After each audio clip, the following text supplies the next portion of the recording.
वगैरह मुझसे बहुत ज़्यादा शफ़क़त के साथ पेश आते थे और पीर साहब वगैरह अभी मौजूदा जो है राजा साईं वो भी बहुत शफ़क़त के साथ पेश आते हैं। पीर साहब वगैरह को GDA ने इस्तेमाल कर दिया कल। पीर साहब वगैरह से चेयरमैन बिलावल भुट्टो ज़रदारी साहब के साथ मेरे ख्याल 1.5 या 2 साल पहले मुलाकात हुई थी, मुझे एग्जैक्ट टाइम याद नहीं है। तो जब हमने बात की, गए थे किसी और एक सोशल मसले पे ताज़ियत के लिए गए थे उनके पास। तो जब लीडर्स मिलते हैं, सियासत की बात होती, तो पीर साहब ने कहा भाई मैं सियासी आदमी नहीं हूँ, मेरे से सियासत की बात नहीं करो, एग्रीकल्चर की बात कर लो, आजकल मैं खेती बाड़ी कर रहा हूँ, और सियासत की बात करनी है तो मेरे भाई के साथ करो। अब उस भाई ने और पूरी GDA की जमात ने पीर साहब को झूठ बता के सामने खड़ा कर दिया और उन्हें ख़राब किया। तो मैं पीर साहब से कहता हूँ कि पूरी हकीकतें पता कर लेते तो ज़्यादा बेहतर होता। शुरुआत ही उन्होंने की, उन्होंने 1970 की बात की, 88 की बात की कि इतनी सीटें तब भी नहीं ली थी। 70 में शहीद जुल्फ़िकार अली भुट्टो का तूफ़ान था, हम सबको पता है। 88 में पीर साहब पगारा, उस वक्त सिटिंग पीर साहब पगारा शाह मर्दान शाह मरूम, वो खुद इलेक्शन लड़े थे। वाहिद है कि पीर साहब सिटिंग इलेक्शन लड़े हों और बुरी तरीके से हारे थे 88 में, जो 88 की जिक्र कर रहे हैं। इस दफ़े जो इलेक्शन हुए, मुझे बड़ी हैरत हुई कि पीर साहब ने कहा, मैं सबसे पहले तो पीर साहब मोहतरम उनसे कहूँगा अपने दोस्त बदल लें। उन्होंने कहा मेरे एक दोस्त ने मुझे 3 महीने पहले कहा कि आपके सामने 0 लिखा है। यार ऐसे दोस्त रखते क्यों हो जो आपको ये बताए कि 0 रखा हुआ है आपके सामने, और फिर भी अभी दोस्त कह रहे हैं उनको। तो दोस्त बदल लें अपने। मेरे ख्याल है ये आपके मुखलिस दोस्त नहीं है, आप मुखलिस दोस्तों के साथ काम करें। और उन्होंने कहा कि जी कहा गया है कि पीपल्स पार्टी सारा स्वीप करेगी। पीपल्स पार्टी ने, जैसे मैंने कहा, 5 साल मेहनत की है, एक सीट का हिसाब देने के लिए तैयार है कि कैसे हमने जीती है। हमारे ख़िलाफ़ पीपल्स पार्टी की जो क़यादत थी, उनकी जो जिस तरीके से उन्होंने इलेक्शन लड़ा, मेरे लिए बड़ा आसान था इलेक्शन। मेरे अपोनेंट का शायद आपको नाम भी नहीं पता हो, इधर सारे आप हैं, इधर नासिर शाह के खिलाफ कौन खड़ा हुआ था, किसी को नाम आता है? शर्जील मेमन के साथ कौन खड़ा हुआ था, किसी को नाम पता है? तो ये हालत थी कि उनको उम्मीदवार नहीं मिल रहे थे। मिला जुला के इधर उधर से सारी जमातें सपोर्ट कर रही हैं, उसके बावजूद 15-20% से ज़्यादा उन उम्मीदवारों ने वोट नहीं लिए। 80% या उससे कहीं ज़्यादा वोट पाकिस्तान पीपल्स पार्टी ने लिए। तो ये ज़मीनी हक़ाइक़ थे जो पीर साहब को बताया नहीं गया था। मैं आपको एक और मज़े की बात बताऊं, उन्होंने कहा था ना कि मेरे भाई से बात करो, तो उनके भाई मौसूफ ने चेयरमैन साहब से कहा, और मैं उधर मौजूद था, ये इमरान खान का ज़माना है कि जी हम हैं तो आपके साथ, हम हैं तो आपके साथ, हमें ज़रा बेनिफिट ले लेने दें। आपके ख़िलाफ़ बात करते हैं तो हमें उधर से फ़ायदा हो जाता है। और फिर जब इलेक्शन करें और कहते हैं हम आपसे मिल जाएंगे, आप फिक्र ना करें। इलेक्शन जब हो गया, हमने अपनी सीटों का डिसाइड भी कर लिया। उस वक्त उन्होंने अप्रोच किया चेयरमैन साहब को और कहा 10 सीटें हमें दो। तो चेयरमैन साहब ने उनसे कहा कि अभी, और पार्टी ने कहा कि अभी तो बहुत देर हो गई है, हम तो अपनी ऐलान कर चुके हैं, लेकिन वैसे भी आपकी सीटें बनती क्या है? पिछली दफ़े GDA ने 2018 में 3 सीटें ली थी कौमी असम्बली की, जिनमें से 2 उनको छोड़ के चले गए, एक ही रह गई थी खातून जो उनके साथ रहीं। उन्होंने जो प्रोविंशियल सीट्स ली थी, मुझे याद नहीं, 5 ली थी शायद टोटल, उनमें से 3 उनके साथ खड़े, 2 सांगड़ से और 1 खैरपुर से, और अभी भी 1 सांगड़ से सीट जीते, 1 खैरपुर से सीट जीते वो, बाकी तो आपको छोड़ के चले गए थे। तो आपका ये हक नहीं बनता है 10 सीट मांगने का। अगर कोई ऐसी बात करेंगे तो हम चाहते हैं कि सबके साथ मिलके हम काम करें, लेकिन उनको ख्याल था, उनको आसरा दोस्तों का था शायद, जो दोस्त उनके ना हुए फिर 0 भी बता रहे हैं और दोस्तों की बात भी करते हैं। तो ये मैं क्लियर करना चाहता था कि ये थी। उसके साथ साथ मुझे बड़ा अफसोस हुआ कि उन्होंने पीर साहब से बातें करवाईं, और वो इंसिडेंट्स जो इस वक्त ख़ास तौर पे कुछ अज़ला में, और मैं नाम लूँगा, सांगड़ में, खिपरों के अंदर उनका जो कैंडिडेट था, जो उनका था नहीं, जो अभी आया था, उनको ताज़ा ज्वाइन किया था उसने, उस कैंडिडेट ने जो उधर धांधली की कोशिश की, उसकी वजह से एक शख्स की हलाकत हुई है, मरी कबीले का, और दूसरे की टांग में गोली है। दूसरी उन्होंने बात की कि जी लियाकत जतोई पे, मुर्तज़ा जतोई पे और लाड़काना की उन्होंने बात की, मैं लिख के लाया था, और ये सारे हुए। अब मैं बताता हूँ, फरीदाबाद मेहर जहाँ लियाकत जतोई कह रहा है कि मेरे किसी रिश्तेदार पे FIR हो गई। FIR स्टेट ने काटी है, मैंने सारी तफसीलात ली, स्टेट ने काटी है। उधर एक खासकेली का मर्डर हुआ है इलेक्शन के दिन। क्या FIR भी नहीं कटेगी किसी मर्डर पे? और उसको भी सियासी तौर पे इस्तेमाल करेंगे, किसी बंदे का खून हो जाए। दूसरा, मुर्तज़ा जतोई साहब अपने काफिले के साथ इलेक्शन के दिन जा रहे थे, वहाँ पे फायरिंग हुई, एक शख्स के पेट में गोली लगी है, उसकी FIR कटी है। क्या FIR भी ना काटें?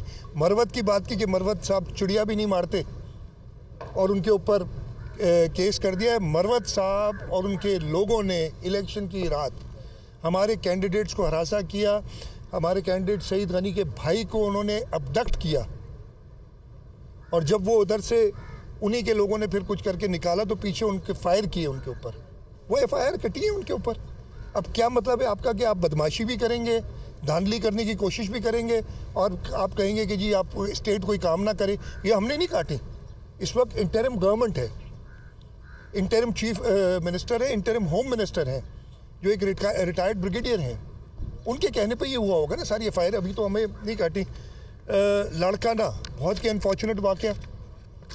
एक होटल पे हमारे मुखालिफ उम्मीदवार थे, उनके हामी, इसलिए उन्होंने वोट नहीं दिए, जाके रात को पहले हमला करते हैं और फायरिंग वगैरह करते हैं। अगले दिन सुबह फिर जाते हैं, जब अगले दिन सुबह जाते हैं पुलिस पहुंच जाती है, और इस सारी अल्टरकेशन में 2 लोग, एक पुलिस का ASI अली सुल्तान जिसका नाम है, उसको 2 गोलियां लगती हैं। दूसरा हसन चांडियो, उस होटल के मालिक का, उसको 5 गोलियां लगती हैं, 5 गोलियां पेट पे, सीने पे, शोल्डर पे। ASI को 2 गोलियां एक सीने पे लगी है और एक कंधे पे लगी है। तीसरा एक दहानी की डेथ होती है, उसको पीठ पे गोली लगी है। FIR भी नहीं कटेगी क्या? और वो स्टेट ने काटी है FIR। तो पीर साहब को हकीकतें मालूम करनी चाहिए थी इससे पहले कि वो इस्तेमाल होते GDA के उन लोगों के साथ जो हारे हुए थे, जिनका कभी चांस नहीं बनता था। और उसके बाद आखिर में जब एक सवाल उनसे होता है कि जी आप तो इस्टेब्लिशमेंट की पार्टी हैं, उन्होंने कहा जी हम 2 लोग छोड़ने, इस्टेब्लिशमेंट नाराज़ हो जाएगी कि हम कैसे जीत गए। वो उनकी मर्जी है, छोड़े ना छोड़ें, उन्होंने जीती हैं तो रखें, नहीं छोड़ी छोड़ देते हम इलेक्शन लड़ेंगे दोबारा। इलेक्शन में जो भी जीता हम खड़े ज़रूर होंगे हमारे उम्मीदवार, इसलिए कोई इतने बड़े डिफरेंस से हम नहीं आ रहे। लेकिन ठीक है, अब वो हार गए इलेक्शंस 2 जो सूबाई असम्बली की थी। कहते हैं तो उनसे सवाल किया कि जी आप तो इस्टेब्लिशमेंट को राज़ी रखने के लिए, कहते हैं इस्टेब्लिशमेंट ने फैसला किया था आप सीटें छोड़ रहे हैं, अब आप ये सारी जो बातें कर रहे हैं तो इस्टेब्लिशमेंट तो नाराज़ हो जाएगी आपसे। तो उन्होंने बड़ा मज़ेदार दिया था कि जी बेटा भी जब बाप से नाराज़ हो जाता है तो बेटा भी घर छोड़ के चला जाता है। तो यार बाप बेटे के मामले में हम नहीं पड़ते, ये उनका फैमिली का मामला है, बाप बेटे का, वो खुद संभालें। ये मेरा नहीं ख्याल है कि मुनासिब है मुझे कुछ कहना, लेकिन ये मैं ज़रूर कहूँगा कि अपनी शिकस्त को तस्लीम करें। सिंध के अंदर पीपल्स पार्टी ने अपने 5 साल की मेहनत पे, 5 साल के काम पे, हमारी लीडरशिप और सिंध के अवाम अभी भी शहीद जुल्फ़िकार अली भुट्टो और शहीद मोहतरमा बेनज़ीर भुट्टो के शहदाई हैं। उन्होंने, मैं ख़त्म कर लूँ आखिरी, वो अभी भी शहदाई हैं। और उसके साथ अब बिलावल भुट्टो ज़रदारी साहब और आसिफ अली ज़रदारी साहब ने जिस तरीके से पार्टी को वहाँ संभाला हुआ है, इंशाअल्लाह ताला जो हमारे उम्मीदवार जीते और अच्छी लीड से जीते। मैं आपके टीवी पे तज्ज़िये भी सुन रहा था, वो लोग यही कह रहे थे कि इतनी लीड कैसे आ गई पीपल्स पार्टी की। तो बहुत मंझे हुए एंकर्स ने खुद ही करवा रही है, फौज करवा रही है, इलेक्शन में फौज ने गड़बड़ करवाई है। मैं समझता हूँ कि ऐसे लोगों को बेनकाब करके बहुत सख्त से सख्त सजा दी जाए। और अल्हम्दुलिल्लाह अब पाकिस्तान पूरे के अंदर, मुल्तान, कराची, फैसलाबाद, कोयटा, करीब जनरल क्यूम साहब पूरे मुल्क के अंदर हर जगह जाके प्रेस कॉन्फ्रेंस करके अपने अवाम को इत्मीनान में लेंगे, उनको अवेयरनेस देंगे कि इसका फौज का इस इलेक्शन के साथ कोई तल्लुक नहीं था। और फिर हम आखिर में इस बात की मुकम्मल तौर पे मजम्मत करते हैं कि जो लोग अफवाज पाकिस्तान और पाकिस्तान के चीफ के खिलाफ प्रोपेगेंडा कर रहे हैं वो पाकिस्तान के मुखलस नहीं हैं, वो गद्दार है और हम उनको गद्दारों की लिस्ट में शामिल करते हैं। और इंशाअल्लाह ताला हम अपने चीफ ऑफ आर्मी स्टाफ, अफवाज पाकिस्तान और इंटेलिजेंस फैसले करने हैं। इलेक्शन के बाद जो बहुत ज़रूरी फ़ैसले हैं उनसे मुशावरत ना हो सके, लेकिन बहरहाल आज अदालत के फ़ैसले लेने के बाद हमें इजाज़त मिली तो भरपूर गुफ्तगू उनके साथ हुई सियासी मामलात पे बिलखसूस। उन्होंने ये सबसे पहले तो कहा कि हमारी कौम जाग चुकी है, कौम ने एक बहुत बड़ा मैंडेट दिया है जो पाकिस्तान की तारीख़ में ऐसा मैंडेट नहीं था, और उस मैंडेट की हिफाजत करना और उसको आगे लेके जाना, जमहूरियत को और मजबूत करना अब हमारा फ़र्ज़ है।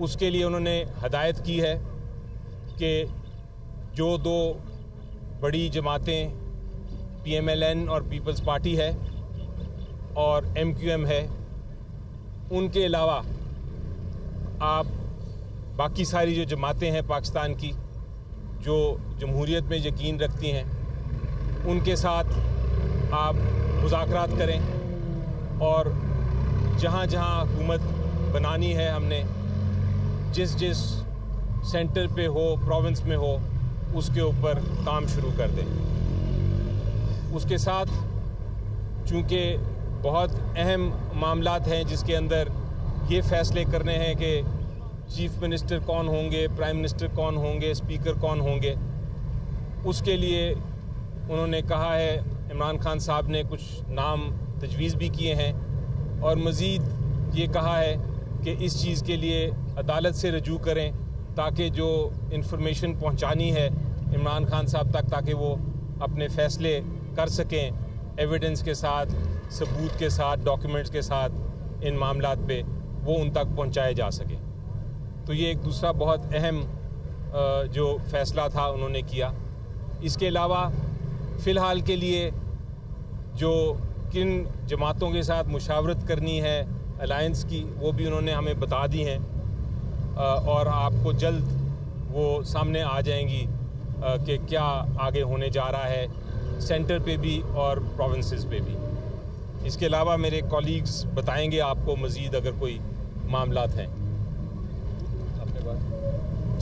बिस्मिल्लाहिर्रहमानिर्रहीम। पाकिस्तान तहरीक इंसाफ पहले दिन से कोशिश करती रही थी, जब दो हुकूमतें डिज़ाल्व हो गई थी सुप्रीम कोर्ट के थ्रू भी और हाई कोर्ट के थ्रू भी, कि इलेक्शन हो तो फ्री, फेयर एंड ट्रांसपेरेंट हो, उसमें सारे पॉलिटिकल पार्टीज़ और इनके कैंडिडेट और वर्कर की यकसां शिरकत हो। वो आप लोगों ने देखा, थ्रू आउट कोशिश की गई कि पहले हमारे कैंडिडेट इंतखाबात सही पार्टिसिपेट ना कर सके, फिर उसकी लीडरशिप को भी दूर रखा गया। आपको पता है 5 दिन के अंदर अंदर 3 सज़ाएं भी दी गई, 14 साल भी, 10 साल भी और 7 साल भी। कोशिश यही की गई प्री पोल कि आवाम के पास एक मैसेज जाए कि खान साहब अभी बड़ा अरसा के लिए जा चुके हैं, आप किसी और तरफ देखें। लेकिन अल्हम्दुलिल्लाह अल्लाह ने अपने रहम करम से आवाम के ताकत से सुरखरू किया। पाकिस्तान की तारीख़ में सबसे पहली मरतबा ऐसे इलेक्शन हुए हैं जिसमें सारी लीडरशिप जेल में होते हुए भी, जिसके निशान के बग़ैर भी आवाम ने ये समझ लिया था कि ताकत का सरचश्मा आवाम है, ग़ुलामी नामंजूर है। अल्हम्दुलिल्लाह आवाम ने बहुत बड़ा मैंडेट दिया है, हमारे मैंडेट पे डाका डाला गया है। मैं आपको एक फिक्स फिगर बता रहा हूँ, ये हमारे एग्जैक्ट फिगर है जो हम आपके साथ शेयर करेंगे वाइट पेपर में। ये हमारे वो सीटें जो हमारी जीती हुई हैं। इलेक्शन कमीशन ने जो फिगर दिया है वो होगा, इस्लामाबाद की 3 सीटें हम जीत चुके हैं, ये 100% हमारी जीत रिपीट में गया है। बलूचिस्तान के 16 सीटों में से हमारी जीती हुई सीटें हैं 4। पंजाब के 139 सीट में से जिस पे इलेक्शन हुए हैं नेशनल असम्बली की, उसमें हैं हम 115 सीटें जीत चुके हैं। इसी तरह सिंध में 61 सीटों में से हम 16 सीटें जीत चुके हैं। KPK में 44 में से 42 सीट्स हम जीत चुके हैं। इसी तरह पाकिस्तान तहरीक इंसाफ पाकिस्तान में 180 सीटें जीत चुकी है और ये हमारा मैंडेट है, ये अवाम का मैंडेट है।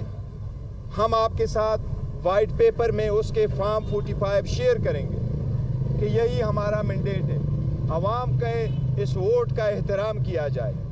जब वोट में जाते हैं, वोट कास्ट होता है, पोलिंग स्टेशन पे प्रिजाइडिंग अफसर फॉर्म 45 बनाता है वोट काउंट करके, वही प्रिजाइडिंग अफसर रिटर्निंग अफसर के पास जा कर के फॉर्म 47 बनाता है, उनको टैली करा के फॉर्म 48 बनाता है। हमारा मुतालिबा फ़कत इतना है कि जो ये अवामी मैंडेट है, जो डाले गए वोट है, उनका जो काउंट है अवाम का फैसला वो हमें मंजूर है। हम अदलिया से भी दरख्वास्त करते हैं, इलेक्शन कमीशन से भी दरख्वास्त करते हैं, ख़ासकर सुप्रीम कोर्ट से सुप्रीम कोर्ट की ज़िम्मेदारी रिमाइंड करते हुए दरख्वास्त करते हैं कि जब हमने ये रिक्वेस्ट किया था कि प्रिजाइडिंग अफसरान, रिटर्निंग अफसरान, डिस्ट्रिक्ट रिटर्निंग अफसरान जुडिशरी से हो ताकि वो इन्फ्लुएंस में ना आए। अब अदलिया की जिम्मेदारी है कि जल्द से जल्द इस पे फैसला करे और हमारी मैंडेट, अवाम की मैंडेट वापस आए। अब इस मैंडेट के साथ चलते हुए आपको पता है खान साहब ने यही फैसला किया है, हम इंशाल्लाह कोशिश करेंगे कि अपनी हुकूमत बनाए, चाहे वो मरकज़ में, चाहे वो पंजाब में, चाहे वो KPK में है। KPK इलेक्शन के रिजल्ट्स के अनाउंसमेंट में देरी हुई तो उसके ऊपर लोगों के कंसर्न्स हुए और उन कंसर्न्स को भी बढ़ा चढ़ा के लोगों ने, जिनके जो भी हारा हुआ उसने कहा मैं भी कोर्ट में जाता हूँ, जो मैं भी जाता हूँ, क्योंकि हर बंदे ने इसमें इन्वेस्टमेंट की हुई होती है और कोई भी बंदा हार तस्लीम करने को तैयार नहीं होता। हम ये कहते हैं एक्स सर्विसमैन सोसाइटी की तरफ से कि हमारा ये फोरम तो टोटली नॉन पॉलिटिकल है।